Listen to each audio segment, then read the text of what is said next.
21 నెలలు చాలా సమస్యలు. ఆ రోజు సమయస్ఫూర్తితో యాక్ట్ చేశాం.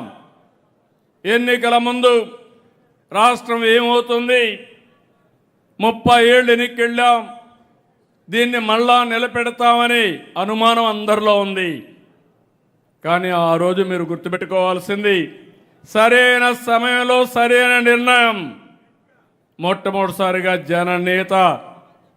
జనసేన అధినేత పవన్ కళ్యాణ్ గారితో పొత్తు పెట్టుకోవడం, ఆయనే ముందొచ్చి అనౌన్స్ చేయడం, తర్వాత బీజేపీతో కలవడం. రాజకీయాల్లో ఎప్పటికప్పుడు ఎత్తులుంటాయి, పై ఎత్తులుంటాయి, స్ట్రాటజీస్ ఉంటాయి. సరైన సమయంలో సరైన నిర్ణయం తీసుకొని తెలుగుదేశం పార్టీ చరిత్రలో ఏ ఎన్నికల్లో 94% రాలేదు. మొట్టమొదటిసారిగా రికార్డు బద్దలు కొట్టాం.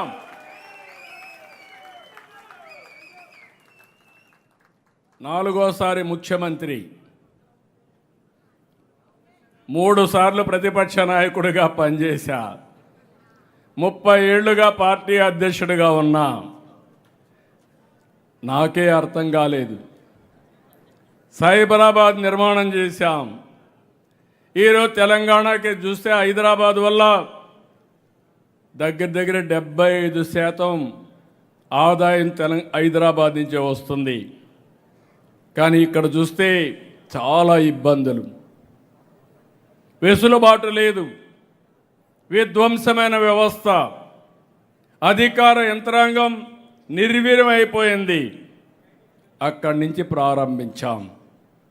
సూపర్ 6 చెప్పాం, చేస్తామని చాలామందికి అనుమానం ఉంది. కానీ నేను ఒకటే చెప్పాను, ఎట్టి పరిస్థితిలో చేయాలని చెప్పి చేసి చూపించిన పార్టీ ఎన్డీఏ. ఎవ్వరూ ఇవ్వని విధంగా సామాజిక పెన్షన్లు 4,000, 6,000, 10,000, సంవత్సరానికి 33,000. అదే సమయంలో ప్రతి నెల మొదటి తారీఖున పేదల సేవలో ఉండే ఏకైక కూటమి ఎన్డీఏ కూటమి. తల్లికి వందనం, ఎంతమంది పిల్లలుంటే అంతమందికి ఇస్తున్నాం. రేపు రాబోయే రోజుల్లో మళ్ళీ పాపులేషన్ మేనేజ్మెంట్ కింద కొత్త పాలసీ తీసుకొచ్చి జనాభాను కూడా ప్రోత్సహించడానికి ముందుకు పోతున్నాం. స్త్రీ శక్తి, మా ఆడబిడ్డల శక్తి ఏంటో నిరూపించిన పార్టీ తెలుగుదేశం పార్టీ. మత్స్యకారుల సేవలో అన్నదాత సుఖీభవ, అన్న క్యాంటీన్ ఇప్పటికి 202 పనిచేస్తున్నాయి.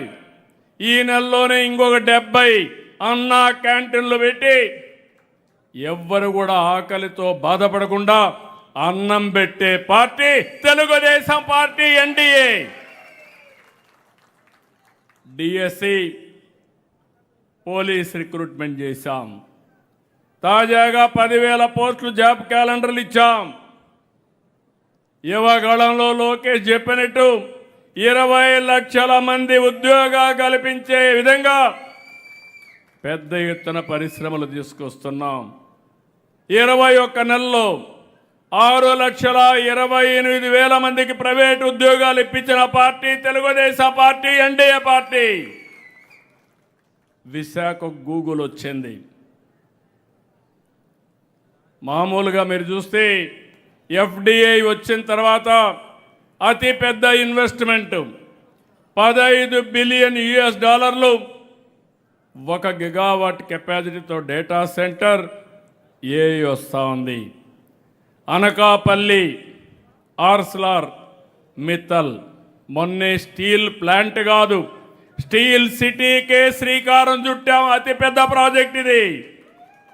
కాకినాడకు గ్రీన్ అమోనియా, రామాయణపట్నంలో బీపీసీఎల్, అమరావతిలో క్వాంటమ్, అమెరికాలో సిలికాన్ వ్యాలీ, అమరావతిలో క్వాంటమ్ వ్యాలీ. సిలికాన్ వ్యాలీ కంటే క్వాంటమ్ వ్యాలీ స్పీడ్ ఎక్కువ ఉంటుంది. విద్యుత్ ఛార్జీలు పెంచమని చెప్పాం. మొట్టమొదటిసారిగా ట్రూ అప్ ఛార్జెస్ నుంచి ట్రూ డౌన్ ఛార్జెస్ తీసుకొచ్చాం. 4,446 కోట్ల రూపాయలు గడచిన ప్రభుత్వం భారం వేస్తే అది కూడా తగ్గించిన ఘనత ఎన్డీఏది. ఈ సంవత్సరం కూడా విద్యుత్ ఛార్జీలు పెంచడం లేదు, భవిష్యత్తులో కూడా పెంచమని మరొక్కసారి హామీ ఇస్తున్నా. పోలవరం గోదావరిలో ముంచేసి మళ్ళీ డయాఫామ్ వాల్ పూర్తి చేసి గోదావరి పుష్కరాల కంటే ముందు జాతికి అంకితం చేసే బాధ్యత తీసుకుంటున్నాం. అమరావతి నిన్నే శాశ్వతత ఇచ్చాం. అమరావతి మొదటి ప్రారంభించిన పనులన్నీ 2028 ఆగస్టుకు పూర్తి చేసి మళ్ళీ ప్రధానమంత్రి గారిని పిలిపించి ప్రారంభం చేస్తామని మీ అందరికీ విజ్ఞప్తి చేస్తున్నా. అమరావతి అంటే నిరంతరం అభివృద్ధి కావాలి. ఈ పనులతోనే అమరావతి అయిపోదు. హైదరాబాద్ నగరం ఉంది, ఆ రోజు మనం ప్రారంభించాం, ఒక విజన్ ఇచ్చాం. ఆ విజన్ ఈరోజు కూడా ముందుకెళ్లే పరిస్థితి వస్తుంది. బేసిక్ ఇన్ఫ్రాస్ట్రక్చర్ క్రియేట్ చేస్తాం. అక్కడి నుంచి ఒకే మాట చెప్తున్నా, భారతదేశం మెచ్చే నగరంగా ప్రపంచం మొత్తం ఆసక్తి కలిగించే విధంగా ఈ అమరావతి నగరం ఉంటుంది. దీంట్లో అనుమానం లేదు. కొంతమందికి అమరావతి అంటే దేవతల నగరం కాబట్టి వీళ్ళకి ఇష్టం లేదు. మీకు ఇష్టం ఉన్నా లేకపోయినా అమరావతి అజేయం, అమరావతి శాశ్వతం. రాయలసీమ నీటి కష్టాలు తీరుస్తున్నాం. రాయలసీమని హార్టికల్చర్ హబ్గా చేస్తున్నాం. ఇండస్ట్రియల్ తీసుకొచ్చి స్పేస్ సిటీ కానీ, డ్రోన్ సిటీ కానీ, ఎలక్ట్రానిక్ సిటీ కానీ ఇవన్నిటికీ రాయలసీమ చిరునామాగా తయారవుతుంది. గ్రీన్ ఎనర్జీ హబ్గా తయారవుతుంది. పేదరిక నిర్మూలన కోసం P4 పెట్టాం. సుపరిపాలన కోసం ఈజ్ ఆఫ్ డూయింగ్ బిజినెస్ నుంచి gear March speed of doing బిజినెస్కి వెళ్తున్నాం. ప్రభుత్వంలో కూడా స్పీడ్ ఆఫ్ డెలివరింగ్ గవర్నెన్స్ తీసుకొచ్చాం. మన మిత్ర ద్వారా వాట్సాప్లో సేవలు అందిస్తాం. రాబోయే రోజుల్లో మీరు అందరూ చూడబోతున్నారు. మీరు కూడా అడాప్ట్ చేసుకోవాలి. మీకు అందుబాటులో ఏ డాక్టర్ వస్తాడు, ఏ అగ్రానమిస్ట్ రైతులకు వస్తారు, స్టూడెంట్స్కి ఏ ట్యూటర్ కూడా వస్తాడు. డ్రోన్లతో కానీ టెక్నాలజీ అన్నీ ఉపయోగించి మనం ముందుకు పోతాం. ఒక నమ్మకం, ఒక బ్రాండ్ తెలుగుదేశం. అందుకే మీరు చూస్తే దేశంలో వచ్చిన ఇన్వెస్ట్మెంట్లో 25.3% ఒక్క రాష్ట్రానికి వచ్చాయంటే అది మన సత్తా. 21 నెలల్లో ప్రతి ప్రాంతంలో మార్పులు తీసుకొచ్చాం. ఈరోజు 10 ప్రిన్సిపల్స్ పెట్టి స్వర్ణాంధ్ర ఏపీ 27 కోసం ముందుకు పోతున్నాం. తెలుగుదేశం పార్టీ అభివృద్ధి రాజకీయాలు చేస్తుంది. వైసీపీ తప్పుడు ప్రచారాలు చేస్తుంది. ఫేక్ పార్టీ, ఫేక్ వార్తలు, ఇదే వాళ్ళ బ్రతుకు. నేను ఒకటే మిమ్మల్ని కోరుతున్నా, అనునిత్యం వేదికపై నుండే నాయకులు ఏ విధంగా అయితే కార్యకర్తలు పనిచేశారో ప్రతి ఒక్క కార్యకర్త ఇదే స్పీడ్ పెంచితే, ఇదే స్ఫూర్తి తీసుకుంటే ఏ పార్టీ కూడా ఏమీ చేయలేరు. ఇప్పుడు 94% స్ట్రైక్ రేట్ వచ్చింది. రేపు 98-99% ఎన్డీఏనే గెలవాలి. గెలిపించే బాధ్యత మీది. ఇది అసాధ్యమేం కాదు. నాయకత్వ కోసం, మీ నాయకత్వాన్ని పెంచడానికి పొలిటికల్ ట్రైనింగ్ క్యాంపులు తీసుకొస్తాం. అందుకే నేను కొత్త కార్యక్రమం మీ అందరికీ పిలిపిస్తున్నా. కార్యకర్తలకి శిక్షణ కార్యక్రమాలు నిర్వహించిన ఏకైక పార్టీ తెలుగుదేశం పార్టీ. ఈరోజు 3 కార్యక్రమాలకు పిలిపిస్తున్నాను. Political empowerment.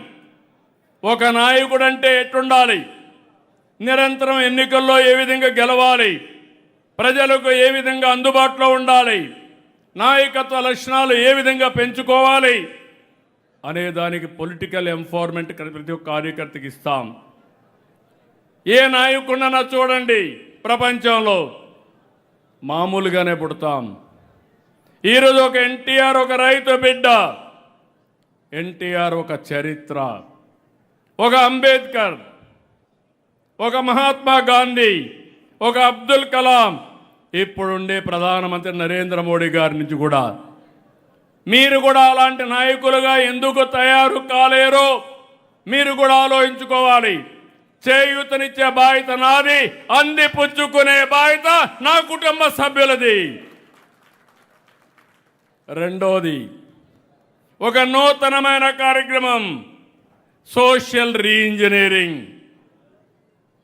ఈ పార్టీ ఏ ఒక్కరిది కాదు, ఏ ఒక్క వర్గానిది కాదు, ఏ ఒక్క ప్రాంతానిది కాదు, అందరి పార్టీ తెలుగుదేశం పార్టీ.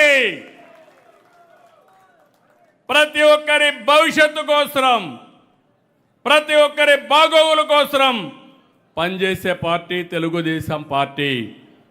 ఇంకో పక్క అధికారంలో కూడా కొంతమందికి కాకుండా జనాభా దామాషా ప్రకారం అన్ని వర్గాల్ని పైకి తీసుకొస్తామని మరొక్కసారి మీ అందరికీ హామీ ఇస్తున్నా.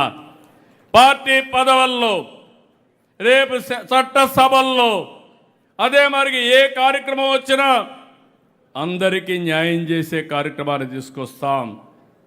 ఇంకో పక్క మా ఆడబిడ్డలు మగవారితో సమానంగా ఆడబిడ్డల సత్తా ఏంటో చేసి చూపించిన పార్టీ తెలుగుదేశం పార్టీ, గౌరవించిన పార్టీ తెలుగుదేశం పార్టీ. ఇంకొక పక్క ఎథికల్ ఎకనామిక్ ఎంపవర్మెంట్. ఈ మాట కూడా వాడుతున్న EEE అంటే న్యాయపరంగా డబ్బులు సంపాదించుకుంటే తప్పు లేదు, అవినీతి చేసి డబ్బులు సంపాదించుకుంటే తప్పు. తెలివితేటలతో సమర్థవంతంగా పనిచేసి 10 రూపాయలు కాదు 100 రూపాయలు సంపాదించినా అది మీ తెలివితేటలు. అలాంటి దానికి మీకు అండగా నేనుంటా, చేదోడుగా ఉంటా, చేయూతనిస్తా.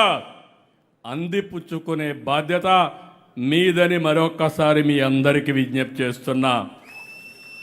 360 డిగ్రీలో 365 రోజులు ఈ 3 విషయాలపైన శిక్షణ ఇస్తాం. క్యూబ్స్తో పాటు మన దగ్గర ప్రతిష్టమైన స్ట్రక్చర్ ఉంది. అందరి యొక్క జాతకాలు రాసే కంప్యూటర్ యంత్రాంగం ఉంది. మీరు అక్కడ పనిచేస్తే మీ మీటర్ ఇక్కడ తిరుగుతుంది, ఆటోమేటిక్ మీటర్. మీరు ఎవరి రికమెండేషన్లు అవసరం లేదు, మీరు చేసే పని మీకు శ్రీరామ రక్ష, అదే మీ రికార్డు.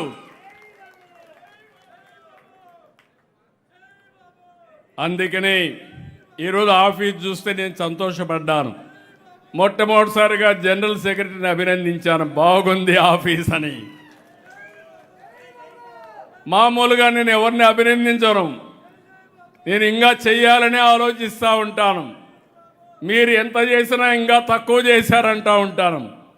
అలాంటి ఒకప్పుడు గండిపేటలో శిక్షణా కార్యక్రమాలు పెట్టి రేకుల షెడ్ కింద శిక్షణ ఇప్పించుకున్నాం. అక్కడి నుంచి హైదరాబాద్ ఆఫీస్, అక్కడి నుంచి అమరావతిలో ఒక పటిష్టమైన పార్టీ. ఇక్కడ ఆఫీస్ చూస్తే నేర్చుకోవాలి, నేను కూడా శిక్షణ తీసుకోవాలనే ఆలోచన వచ్చే పరిస్థితికి వచ్చింది. ఒక మంచి వాతావరణం క్రియేట్ చేశాం, మంచి వ్యక్తుల్ని, సమర్థవంతులందరినీ తీసుకొస్తాం, వాళ్ళందరికీ కూడా శిక్షణ ఇప్పిస్తాం. ఒక స్థాయి నాయకులకి ఇక్కడ ఇస్తాం. ఇంకొక స్థాయి ఉండే నాయకులందరినీ జోనుల వారీగా శిక్షణా కార్యక్రమాలు పెడతాం. అక్కడ బాగానే పనిచేస్తే ఆటోమేటిక్గా పికప్ చేసి నెక్స్ట్ లెవెల్లో పెట్టి ఇక్కడ తీసుకొస్తాం. అక్కడ కూడా బాగా పనిచేస్తే రేపు నాకు ఏమాత్రం అనుమానం లేదు, ఎవరు బాగా పనిచేస్తే వాళ్ళే ప్రజాప్రతినిధులు కూడా. 3 ఏళ్ళు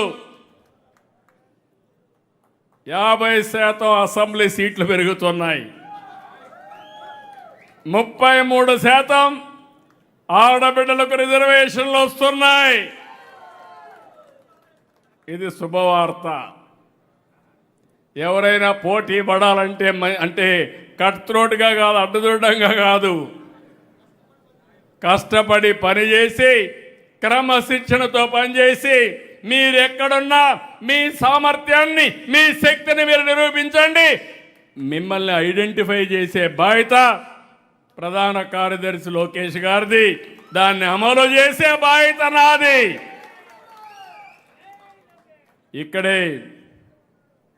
ఇప్పుడే పల్లా శ్రీనివాస్ గారు చెప్పారు, వాళ్ళ తండ్రితో నాకు ఒక అనుభవం. ఆయన ఒక మంచి trade union leader.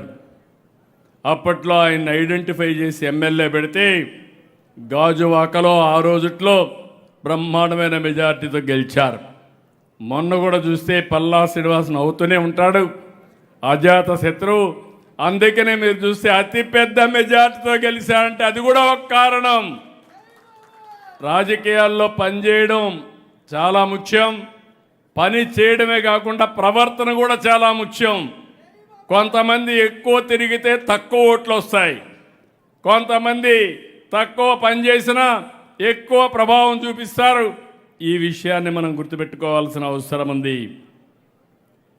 Telugu Desam party కార్యకర్తలు నాయకుల ఆదర్శంగా ఉండాలి. వ్యక్తిగత ప్రవర్తన నుంచి ప్రతి అంశంలో తెలుగుదేశం బ్రాండ్ నిలిపేలా వ్యవహరించాలి. మీరు పార్టీ గౌరవాన్ని పెంచితే పార్టీ మీ గౌరవాన్ని హోదాను పెంచుతుంది, ప్రజల్లో పార్టీ పరపతి పెరుగుతుంది. మన పార్టీ ఆవిర్భావం తర్వాత 10 ఎన్నికలు వస్తే 6 గెలిచాం, 4 ఓడిపోయాం. 89, 2004, 2009, 2019 వచ్చిన ఎన్నికల్లో ఓడిపోయాం. దానికి కారణం నా అబ్సెషన్ కూడా. ఒకసారి గెలిస్తే ఏదో చేసేయాలని మీతో మహాడకుండా ముందుకు పోతే మా నాయకుడు పట్టించుకోలేదని మీరు అలిగి ఇంట్లో కూర్చుంటారు. అది వచ్చింది మీ యొక్క పెద్ద సమస్య. వేరే పార్టీకి పనిచేయరు, వేరే జెండా పట్టరు, కానీ అలగతారు. ఆలకే ప్రమాదం. భవిష్యత్తులో ఆలక ఉండకూడదు. శాశ్వతంగా తెలుగుదేశం పార్టీ అధికారంలో ఉండాల్సిన అవసరం ఉంది. ఏ ఎన్నికలు వచ్చినా మనం గెలవాలి. ఈ విషయం మీరు గుర్తుపెట్టుకోవాలి. కార్యకర్త అనే వ్యక్తి మీ పరిధిలో ఏ స్థాయిలో ఉన్నా ఆ స్థాయిలో ఎప్పుడు ఎన్నికలు పెట్టినా గెలిపించే శక్తి సామర్థ్యం మీకు ఉండాల్సిన అవసరం ఉంది. దీన్ని ఒక ఆనవాయితీగా పెట్టుకోవాలి. వైకుంఠపాళి రాజకీయాలు ఇటు పార్టీకి అటు రాష్ట్రానికి చాలా నష్టం, కార్యకర్తలకు కూడా నష్టం. ఇప్పుడే ఆ టీవీలో మీరు వేసినప్పుడు ఒక ఫిల్మ్ చూస్తే మనసు కలిచివేసింది, ఆవేశం వచ్చింది, బాధ కలిగింది. ఒక పార్టీ సిద్ధాంతాల కోసం, ఒక రాష్ట్రం కోసం ఎంతమంది ఎన్ని త్యాగాలు చేశారంటే ఒకసారి చూసినప్పుడు అర్థమవుతుంది. అన్ని త్యాగాలు చేసిన కూడా పార్టీ కార్యకర్తల త్యాగాల్ని కొంతమంది విస్మరిస్తే, మనం కూడా మర్చిపోతే అది చాలా ప్రమాదం. ఈ విషయం మీరు గుర్తుపెట్టుకోవాలి. కంటిన్యూటీతోనే డెవలప్మెంట్ అనేది అనేక రాష్ట్రాల్లో అనేక దేశాల్లో నిరూపితమైంది. 2004లో మనం గెలుచుంటే తెలుగు జాతి ఏ స్థాయికి పోయేదో ఒక్కసారి ఊహించుకోవాలి. 2019లో మనం గెలుచుంటే అమరావతి ఆంధ్ర రాష్ట్రం ఏ స్థాయికి పోయేదో మనం గుర్తుపెట్టుకోవాలి.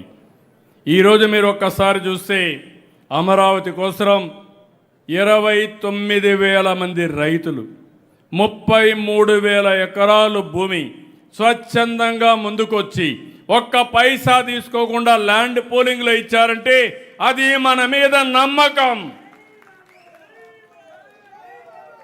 అలాంటి నమ్మకం వచ్చినప్పుడు అదే మరిగా ఈరోజు మీరు చూస్తే మొన్నటి వరకు పెట్టుబడుల కోసం ముందుకు రాని రాష్ట్రం ఈరోజు పెట్టుబడులు అంటే ఆంధ్రప్రదేశ్ ఒక గమ్యస్థానం. ఇది ఒక నమ్మకం. అలాంటి నమ్మకాన్ని వమ్ము చేసే అధికారం మనకెవ్వరికీ లేదని చెప్పి కూడా నేను మీకు తెలియజేస్తున్నా. అందుకే మిమ్మల్ని అందరినీ కోరుతున్నా, తెలుగుదేశం పార్టీ బలంగా ఉంటేనే రాష్ట్రం బలంగా ఉంటుంది. పార్టీ గెలిపే రాష్ట్రం గెలుపు. పసుపు జెండా నిరంతరం ఎగరాలి. రాష్ట్రం ఎప్పుడు గెలవాలి. పార్టీ బాగుంటే తెలుగు జాతి నెంబర్ 1గా ఉంటుంది. అదే నా జీవిత ఆశయం అని కూడా మరొక్కసారి మీకు విజ్ఞప్తి చేస్తున్నా. మనందరి టార్గెట్ స్వర్ణాంధ్ర 2047. 2047కి ప్రపంచంలోనే తెలుగు జాతి అగ్రజాతిగా ఉండాలి. దీంట్లో ఆప్షన్ లేదు. ఎవరికి దీంట్లో వేరే అభిప్రాయం లేదు. భారతదేశం 2047కి వికసిత్ భారత్ ద్వారా ప్రపంచంలో నెంబర్ 1 చేయడం నరేంద్ర మోడీ గారి సంకల్పం అయితే దానికి ఇంధనం పెంచే శక్తి ఆంధ్రప్రదేశ్ రాష్ట్రం, తెలుగు రాష్ట్రం, తెలుగు జాతిని మరొకసారి విజ్ఞప్తి చేస్తున్నా. దానికోసం ఈరోజు ఒక సంకల్పం తీసుకుందాం. రాబోయే రోజుల్లో ప్రతి ఏ పని చేసినా మీరు ఆలోచించాలి, ఇది ప్రజలకు నష్టమా లేకపోతే ప్రజలకు ఎక్కడన్నా ఇబ్బంది కలిగిస్తున్నామా. పని వల్లనే కాదు, ప్రవర్తన వల్ల కూడా. ఈ రెండు ఎప్పటికప్పుడు నెమరేసుకుంటూ ముందుకు పోదాం. ఈ సంకల్పంతో ముందుకు పోదాం. నేను కూడా మిమ్మల్ని ముందు మారుగా అబ్సెషన్తో ముందుకు పోను. రాజకీయం చేస్తా, అదే సమయంలో అభివృద్ధి చేస్తా, సమిక్షమాన్ని ఇస్తా. దీర్ఘకాలిక ప్రయోజనాల కోసం మీకు అండగా ఉండే బాధ్యత నాది. ప్రతి ఒక్క కార్యకర్తకు రక్షణగా ఈ పార్టీ ఉంటుంది. మరొకసారి పసుపు సైనికులకు, తెలుగు తమ్ముళ్లకు, అభిమానులకు పార్టీ ఆవిర్భావ శుభాకాంక్షలు. జై తెలుగుదేశం! జై తెలుగుదేశం! జై తెలుగుదేశం! జోహార్ ఎన్టీఆర్! జోహార్ ఎన్టీఆర్! జోహార్ ఎన్టీఆర్! జై తెలుగు తల్లి! జై తెలుగు తల్లి! జై తెలుగు తల్లి! జై భారత్! జై భారత్! జై భారత్! జై తెలుగుదేశం కార్యకర్తలు! జై తెలుగుదేశం కార్యకర్తలు! సిద్ధంగా ఉండాల్సిందిగా మరొక్కసారి కోరుకుంటూ అందరికీ మరొక్కసారి శుభాకాంక్షలు, నమస్కారాలు.